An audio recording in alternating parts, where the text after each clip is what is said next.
What's going on, guys? Dev26 here, and welcome back to another video here on the channel, giving you another round 100 boss fight guide, this time for the new zombies map, Kowakujo. Before we get into it, make sure you like, subscribe, all that great stuff. We're on the road to 1,000 subscribers, and it will be greatly appreciated. If you want to know how to beat any of the other round 100 boss fights in the game, you can check them there on the channel. And yeah, let's get straight into it, guys. So basically, with this video, I'm taking a different approach. Again, we're still going to break down the standard and curse versions of this boss fight. Spoiler, they don't differ too much. But the majority of this video is going to be focused on the actual high round strategies to get to round 100. And that's because getting to round 100 on this map is actually more difficult than the boss fight, believe it or not. So we're going to spend the majority of our time focusing on that, especially in curse, which is a bit more difficult. And then after that, we'll also still break down boss fights, how to beat them, the best strategies to beat them, and the differences between the standard and the round 100 versions. But anyway, let's get straight into it. Okay, so before we move any further in the video, we're going to want to go over the loadout and augments that you want to use before you get into the game. So make sure you set these certain zombie builds for these weapons. So the weapon we're going to be using for the boss fight is the NOVALINE masking rifle. This is the build I'm using, the one I recommend use as well. Here are all the attachments. That's the build code in the bottom left if you want to use that. The specific one I use is the headshot multiplier, which gets you to do more increased critical damage to the boss.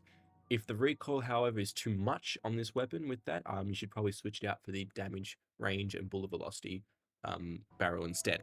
So that's the separate weapon you want to set for the NOVALINE. And then we're going to have the 1911 pistols, which are going to be really useful. This is the build I recommend you run on them, with the suppressor and the akimbo and the rapid fire fire mod being the most important attachments. It is better than the full auto because it does more damage, and the muzzle is really good in terms of getting extra salvage for the run. And then your third weapon, we don't really use a third weapon in this boss fight. Two are certainly enough. If you want to, you can use an ion for a third weapon if you really want to, or any other weapon that you feel is good. But these are the two primary weapons that you need. Then I also recommend you load in with Ether Shroud. And for Gobblegums from the boss fight, it's really up to you. There isn't really Gobblegums that I would say are really good for this boss fight or really improve your chances a whole lot. So basically, just run whatever you feel you need, because it's very generous in terms of they give you max ammos, armor drops. The zombies give you a lot of armor drops. They give you a lot of perks in the boss fight. So there's nothing really you can even really bring in that'll improve your chances a whole lot. Idolize is good to get the zombies off you so you can focus the boss. Other than that, though, Idolize is probably the one I would recommend the most. And then maybe like a raindrops for an insta kill and max ammo if you really need it, but that's about it. Then moving to the augments for the high round and setting up part of the video of the strategy. Sorry, you want to run stamina up, guns up, fire while sprinting. Very good for the boss fight, so that's really important. Quick revive, you want to start with Dying Wish. That way, if you take any downs leading up to round 100, it just uses the Dying Wish rather than using a self-revive. And then for the boss fight, we will switch to equivalent exchange. So run Dying Wish for this until you get to around 100, then save and quit, and you can change your augments later. Juggernog, Turtle Shell, really important. Durable Plates and Shake It Off, all very important. Speed Collar, I like running the reload speed is even faster, and then deploying equipment and swapping weapons is faster as well. Armomatic, obviously a must. Condors, Reach, and Picky Eater a must on Vulture Raid. Sixth Sense on Death Perception is really important for this high round strategy, because we take a lot of hits from behind, because there isn't really too many good high round strategies in this map, so we kind of have to work with what we got pretty much. PhD Flopper, Dr. Ram, I find is really good. Some people like to run PhD Slider, but I find Dr. Ram is really good just for getting out of a horde. You can just run through them and sort of knock them down and get yourself out of sticky situations. Mule Kick, multi-pack, so especially if you're running Cursed, you can get tier 4 Pack-a-Punch transferred to a lot of many other weapons. So multi-pack obviously is very good, and I like running fully equipped and BOGO when I get set up. Once you are set up and you're running high round strategy, you can probably switch to Plate Hunter if you really want to, but you don't have to. Dead Shot, you should run Deadhead, Dead Break, and Dead Draw. Double Tap, I would run Double Standard for setting up for the boss fight, and then Double Time and Double Caliber. And then once you go into the boss fight, you would want to use Double Dealer or Double Impact instead. And then Elemental Pop, you can run whatever you want. Whiff's T, however, Mask of Benevolence I find is really helpful in terms of saving your life. I can't tell you how many times it's actually saved my life in certain situations. So I definitely recommend you run that. But anyway, that is the loadout for setting up the strategy and setting up the match. So now once you get your loadout sorted like I have here, you can jump into the match and get started. Right, now let's get into the high round strategy for this video. So basically this is going to be standard high round strategy. It doesn't differ too much from the curse version, but there's a few minor differences. But for the standard high round strategy, what you want to do is you want to camp on this roof, as you can see me doing now, and pretty much just spam your 1911s. They do a great deal of damage, but leading up to this point, you want to get all your perks, do TED tasks to get perma perks, because you definitely want quick revive perma perks. And pretty much get all the way to the last step of the Easter egg before the boss fights. Right now, as I record this video, they just fixed the issue of power-ups spawning in the map, so they should be able to spawn now normally, which will obviously help you to get higher rounds, and it'll be a lot easier than it was for me with no power-ups. Similarly, I'm not sure if they fixed this yet, but essentially there was an issue where TED tasks could no longer spawn once you saved and quit. So pretty much, I'm not sure if they fixed that yet or not. It seems to be an issue with every map when it comes out, but pretty much what you want to do is, until you get all perma perks, you don't really want to save and quit your match. So definitely attempt this when you have a good amount of time. It takes around 3 to 4 hours to get to around 100 to do this, so you can at least get all permanent perks before you choose to save and quit. But yeah, pretty much as you see in the video, just keep spamming your 1911s, put fireworks on them because they deal a great deal of damage at killing the zombies and also dealing with the Onis when you need to. And then essentially throw a Molotov if it gets too crowded. It helps in sort of just dealing a lot of damage to the enemies. If you ever get overrun, what you can do is you can either throw a shock charge and then turn around and keep shooting, or you can drop down and sort of do a loop back up, as you can see me do. And you can also go and buy ammo. When you run out of ammo, drop down, go buy ammo, and then loop yourself back up. It's not too difficult in this spot, but like I said, there is a chance you get overrun. There's a lot of Onis. I like to switch to my NOVALINE, which is obviously fully decked out with Shadow Rift, which is their sort of weakness, and then you can just deal with them very quickly. Now, the most important part of this strategy, I would say, is to use the Hellhound fire to your advantage. So if you don't know, when you kill the Hellhounds, they drop a sort of a radius of fire on the ground, and pretty much any enemy that walks through that, whether that's zombie, armored zombie, or the Oni itself, they just die instantly, which is really good. So pretty much keep doing that, and you'll see that it just evaporates anything that steps into it. So definitely use that to your advantage as much as possible. Now, we're going to move on to the assault waves. So pretty much during the assault waves, it's not too difficult up to round 100. I definitely recommend upgrading the trap if you want to, just if you find it a little bit difficult to do these sort of defend these assault waves, just so you can give you a bit more of a fighting chance. So basically what I do is I just keep shooting. Sometimes I like to shoot my cat with a charge shot of the cat just to kill a bunch of zombies. Use the Hellhound fire to your advantage again. So when the Hellhounds are near the statues, shoot them so they drop that pool of fire near the statues, and then any zombie that runs over it will die. And then just keep spamming your 1911s, buy ammo when you need to. Use your shock charges if there's a lot of zombies near the statue. When it gets to about 45 seconds left on the defense, that's when I like to activate the trap, because it lasts about 40 seconds. And then that just means by the time the trap runs out, the defense is pretty much done, and you can grab your max ammo and then run back up to the camping spot. Now, you also might be asking, what happens when the fissure spawns in the castle and you can't stay at this camping spot anymore? So what you want to do is, happens very commonly. You just want to jump down, you want to go into the big courtyard with the big tree, the big cherry blossom tree. And you're pretty much doing the same thing, but instead of camping on a rooftop, you're camping on top of a rock right here. And when you're camping on top of this rock, and pretty much you're just going to keep spamming your 1911s, throwing Molotovs. If you get overrun, throw a shock charge.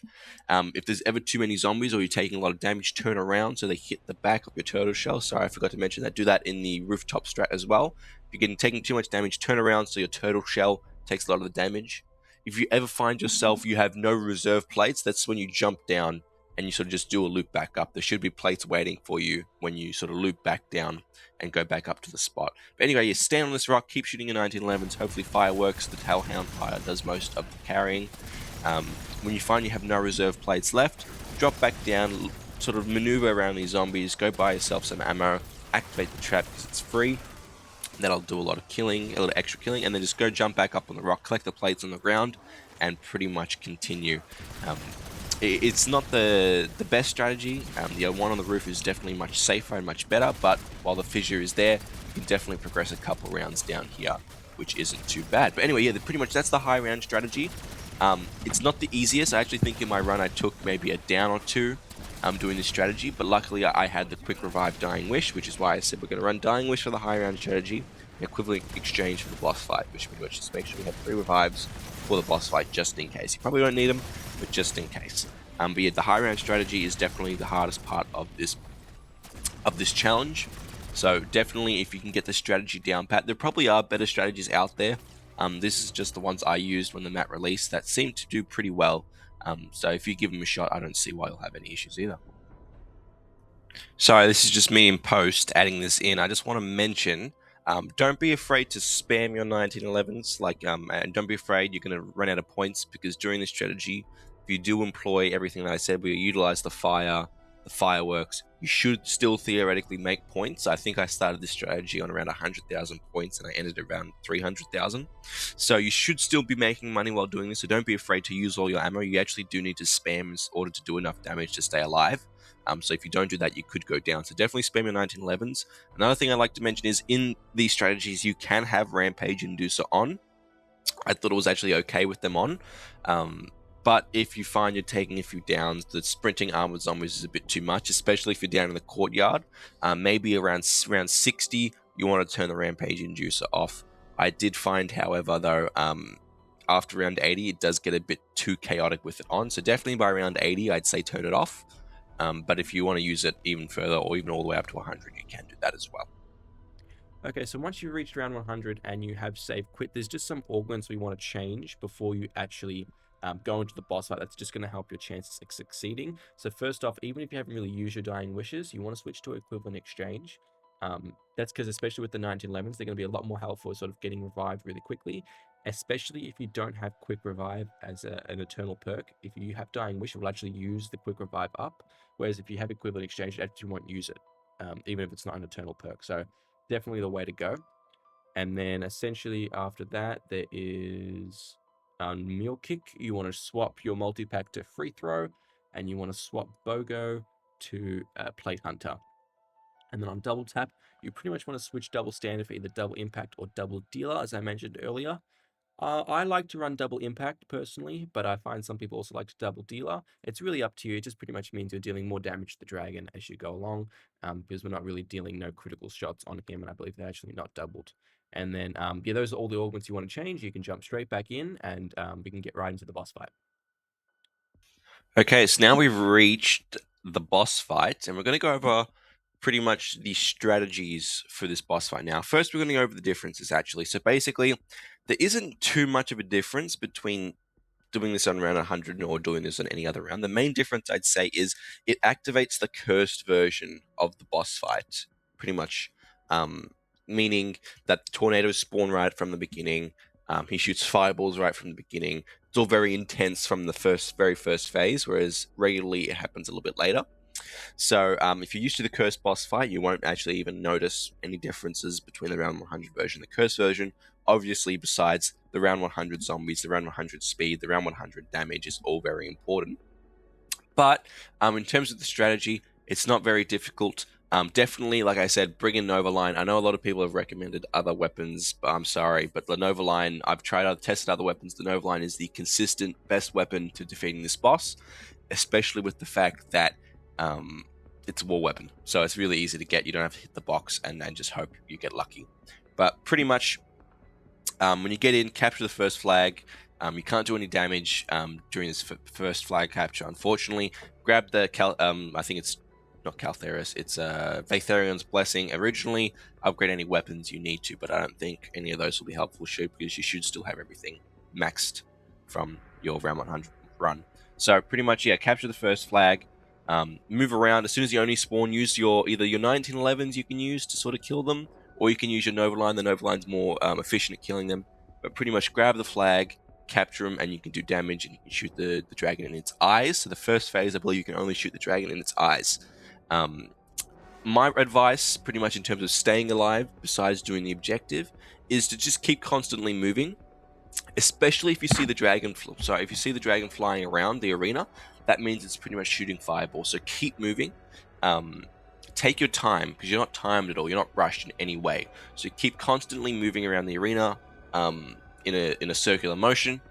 If the tornadoes spawn for whatever reason, do not try to capture any points. You can try and kill zombies, I guess, but do not try and capture any points, because if they catch up to you and they move pretty fast, they pretty much wreck all your armor, shoot you into the air, and when you land, you take a little bit of damage and you're stunned, and it's not a guaranteed down, but it puts you in a very bad position.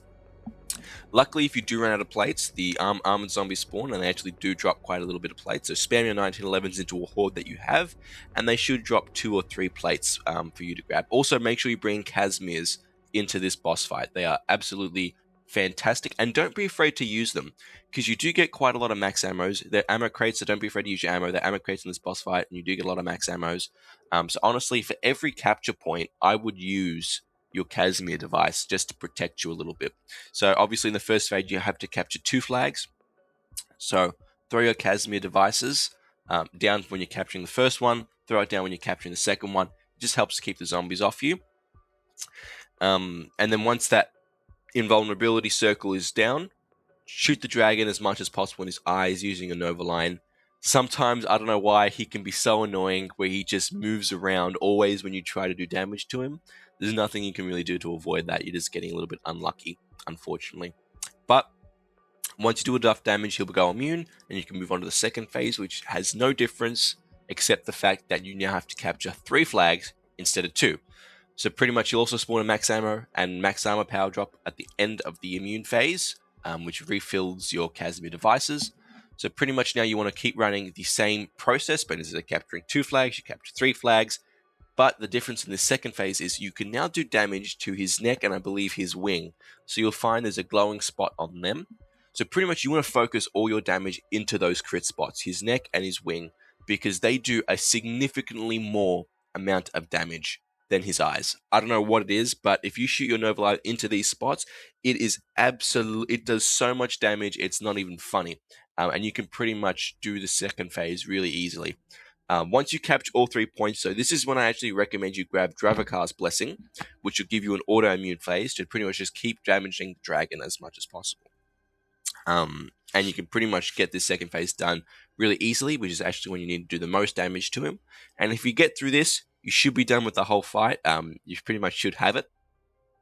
This is also when I noticed, because you take more time to capture all the flags. The dragon likes to do more attacks. He can also do this in the first phase, but he likes to do it in the second one a lot, I've noticed. He just breathes down fire onto the entire map. And it took me a while to figure out how to actually combat this and beat this. So, what you want to do is you can either hide behind a rock, which I find isn't very consistent, especially around 100 with zombies chasing you. It can also be a little bit difficult.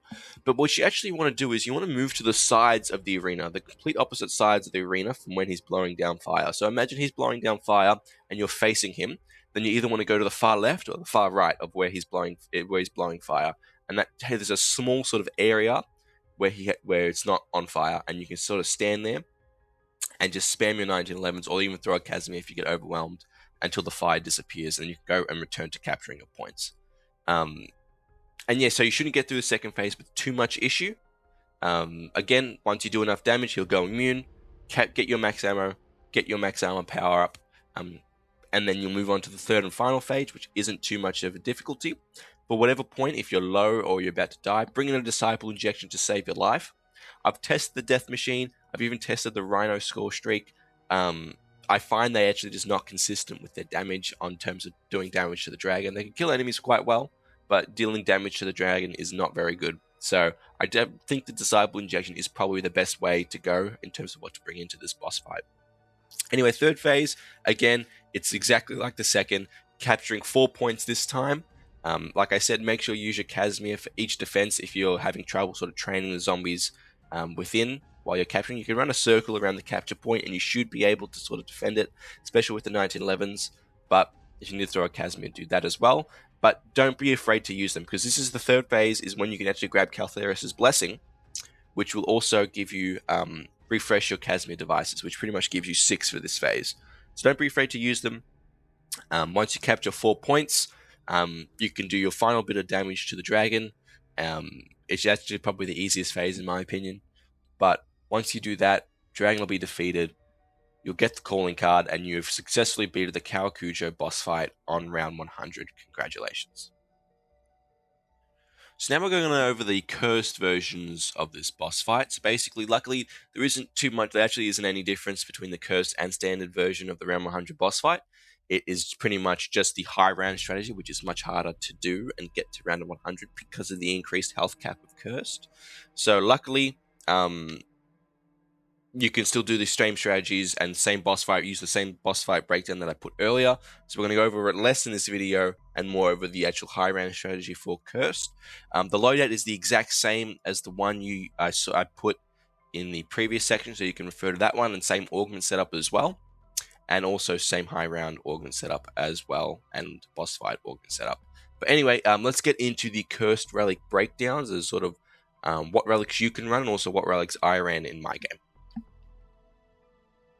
Okay, so if you do decide to run this boss fight in Cursed, I don't know why you would.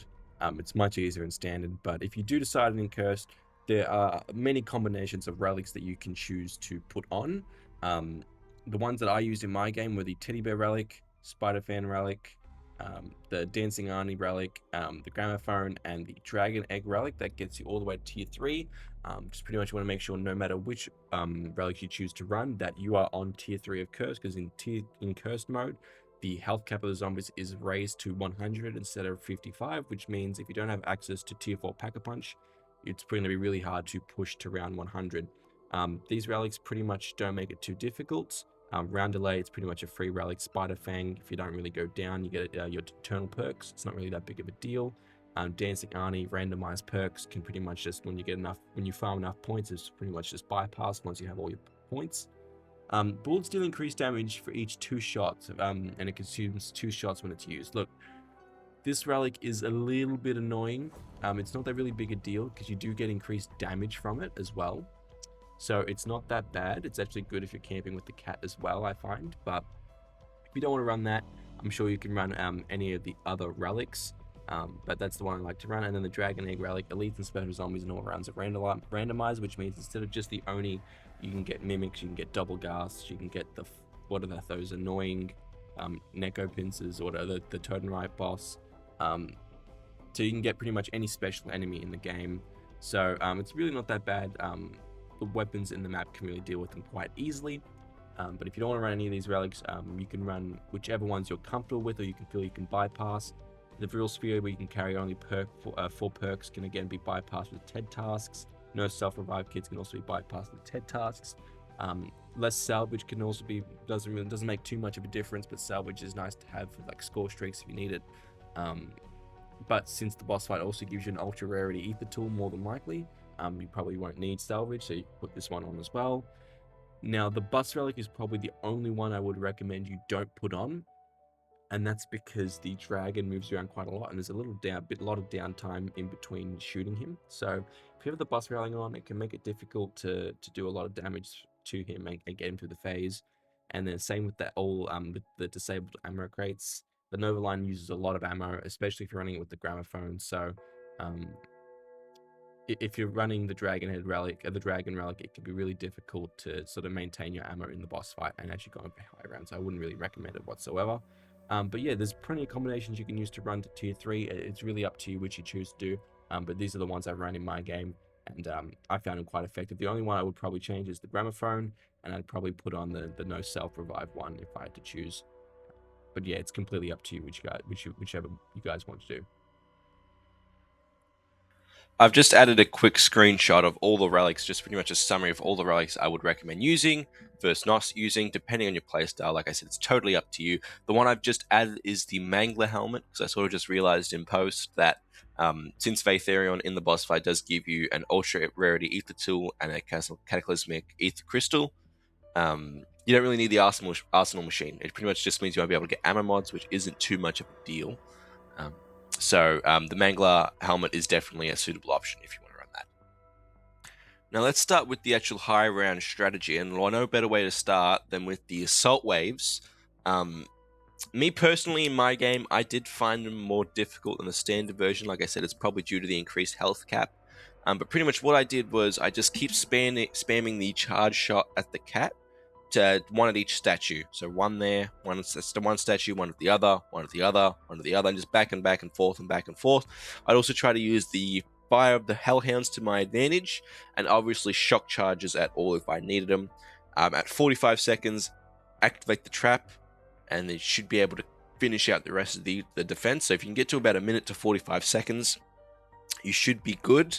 But I don't know why, I just found it was a lot more difficult to do these sort of assault waves. I found the zombie sometimes wouldn't die to the charged cat shot pretty much as quickly as they did in standard. And also the 1911s did not do anything. I don't know if they've nerfed them in Cursed or whatnot, but I had tier 4 Pack-a-Punch 1911s, and pretty much I found that they were just doing no damage to any of the zombies, so I traded them. I was running the Gramophone Relic, which meant I was pretty much shooting 2 shots for every reload, which may have had an effect on the cat and the 1911s. It may be why the cat's doing more damage and the 1911s are doing less. I don't know. But pretty much, yeah, with a full 2 clips of a 1911, it wouldn't even kill a hellhound. It was that horrible. So definitely don't run the Gramophone Relic. That could be the reason why. But pretty much, yeah, these defense waves can be a little bit tricky. I think I actually did fail a few. So if you do fail, though, you can just recapture them. It shouldn't be that hard to recapture at the end of a round if you really need to. But anyway, once we finish the assault waves, we can move on to the high round strategies. So the high round strategy is pretty much the same as the standard version. We're going to be camping on the ledge on the top floor of the castle. But instead of spamming the 1911s, which do nothing for no apparent reason, we're just going to be spamming charge shots from the cat wonder weapon and using the Molotovs to our advantage as much as possible. Now, when I say this strategy is much harder than the standard version, I am serious. They just break through for whatever reason. It's just it's a lot more difficult and a lot more stressful than the time I had it in the standard version. So you pretty much just want to keep spamming your shots. You will be overrun. I don't know why. It's just not doing as much damage as it should, in my opinion. Again, it could be because of the Gramophone Relic, but I don't know. But pretty much when you get overrun, you have 2 options. Either you shock charge and just continue shooting. You drop down and then you sort of just lead them back up, which will take a considerable more amount of time, which will slow down your strategy a lot. Or what I like to do is I like to jump between each ledge on the sort of outside roof. You can see me doing it a bit here. So that I just jump across to the other side, shoot another charge shot, jump back across to the other side, shoot another charge shot. And because I was running the Dragon Egg Relic, I was getting different types of specials, which weren't too much of an issue to deal with. They were pretty much the exact same. But at times, sometimes I would either miss the jump or get knocked off, which is fine, and then you can just loop yourself back up anyway and continue the strategy. Now, yes, so pretty much this strategy is a lot harder. I wouldn't recommend it. I would recommend standard a whole lot more. But if you really want to go with Cursed, this is the strategy you should use. Now, there is another strategy which you can use, which is down by the cherry blossom tree. You can either use that when there's a fissure in the castle, or if you prefer that strategy, you can sort of run that as well. It's a bit sort of, it is faster, but it's a lot more dangerous, I found. So I liked it a lot more because it was faster, but it also meant it was a lot more dangerous. So pretty much you're doing the exact same thing where you're standing on the rock in the courtyard of the cherry blossom tree. You're spamming charge shots of your cat. Every time you're charging, you have your back to the zombies so they're not dealing a lot of damage to you. And then as soon as the charge is ready, you quickly turn around, shoot your charge shot at the cat, turn back around so your back is facing him so you don't take much damage, and just keep doing this back and forth, back and forth, back and forth. Throwing Molotov shock charges you need to stay alive. Have a Disciple Injection on you just in case you're going to go down. You can obviously use your Ether Shrouds if you really want to. And then pretty much when you have no reserve plates left, like the others, like the standard strategy, you drop down, do a loop, buy ammo if you need to, hit the trap, and then sort of loop back down around to the rock, grab your plates, jump back up, and continue shooting your charge shot of the cat wonder weapon. Like I said, it's a lot slower as well, this strategy, but in my opinion, it's sort of the best strategy for Curse, which is a lot more dangerous and definitely a lot more difficult. Right, now for the Cursed version of the boss fight, like I said, I'm not going to go too much into it because it is literally the exact same as the standard version. So if you want to see a full breakdown, pretty much breaking down everything about the boss fight, go skip to the standard boss fight breakdown.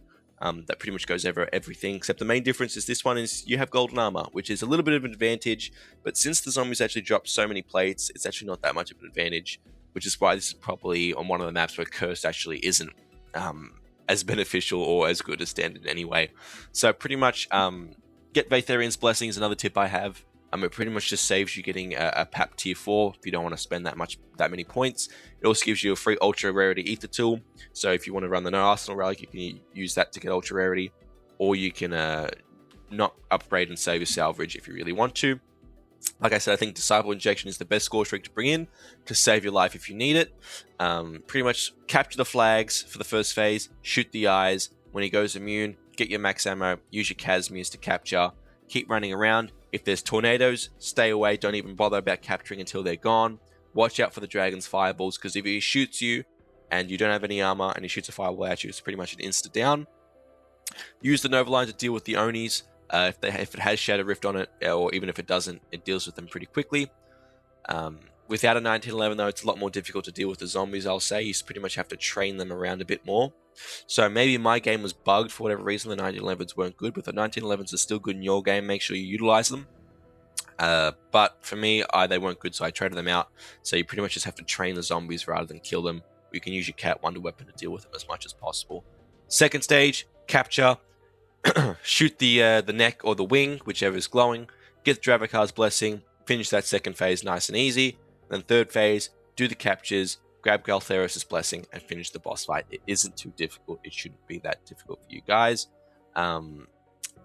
But if you want to have a more in-depth breakdown, definitely go to the standard version that I broke down earlier. Okay, so now let's go over the differences between the standard and cursed versions of this boss fight. Like I said, there isn't too many, but there's a few factors I just want to bring up that will hopefully sway you into choosing the better option, in my opinion. Let's start off with the standard version. In the standard version, it is much easier to reach around 100, and I mean a considerably easier time reaching around 100 than cursed. So it's definitely what I recommend. The second thing with the standard version is armor is not an issue at all. Usually that's the main downside to the standard boss fight, but in this one, the zombies dropped an abundance of plates. You're really not short. If you just spam a couple 1911 shots into a horde, it clears them out nice and easy. There's a lower health cap, which means the zombies are definitely easier to kill in the boss fight, which is really nice. And there's no ammo problems whatsoever, because there is an ammo crate in the boss for you to just keep rebuying ammo as you need. Now, the cursed version of the boss fight, again, it is much harder to reach around 100. I can't stress this enough. It was a very, very difficult time reaching around 100 compared to the standard version. So if you want to have a more difficult time, you might as well go for cursed, but you know, standard's there as well. Armor is not an issue again, thanks to golden armor. There's an even less issue in terms of plates, but I did find that in the boss fight, you take a lot of chip damage from the fire, from the tornadoes, from the fireballs, that the gold armor didn't really have a chance to do its thing, and the plates you were having were mostly just picked up from the zombies as well. So I wouldn't worry too much. The golden armor should not be the reason you should go for cursed. And then the zombies are much harder to kill consistently due to the high health cap. So the health cap in cursed, I believe, is around 105 or something like that. So even with tier 4 pap, it was quite difficult to kill these zombies. So that's why I thought standard was a whole lot easier. But a positive with cursed boss fight is players actually still drop in the boss fight. Previously, with Paradox Junction and Totenreich, they don't like giving you plates in the boss fight due to the fact that you have golden armor. But luckily, in this boss fight, they don't really care. They still give you a bunch of plates from the zombies, which is really nice to have. So those are pretty much the pros and cons between them. Let's now go over my thoughts and which way I think you should go. I think I made it pretty much clear throughout this video, but standard is the way to go. Please save yourself a lot of time, a lot of pain. Just do this boss fight in standard, even if you're not a fan of the standard mechanics. It's just so much easier to get around 100. I believe it's like an hour faster to actually get there. The zombies are much easier to kill. They're not really a problem. Armor is not an issue, I promise you. And I think you'll just have a considerably easier time in standard than you will in cursed. So that's my recommendation. Like I said, you can go for cursed if you're a big fan of cursed and you want to try run certain relics. You can do that as well. But in my opinion, standard is the way to go. But anyway, guys, that is my full breakdown of the round 100 Kowakujo boss fight. A little bit of an easier one, this one is, so definitely give it a shot. I think you guys will have fun doing this one if you enjoyed the previous round 100 boss fights. But anyway, guys, if you did enjoy, be sure to like, subscribe, turn on notifications, be notified of when I upload next. I'm working on a few more videos coming out shortly. If you want to see me beat the round 100 boss fight world's first, it is in the top right of your screen now. But I hope you guys did enjoy, and I'll catch you in the next one.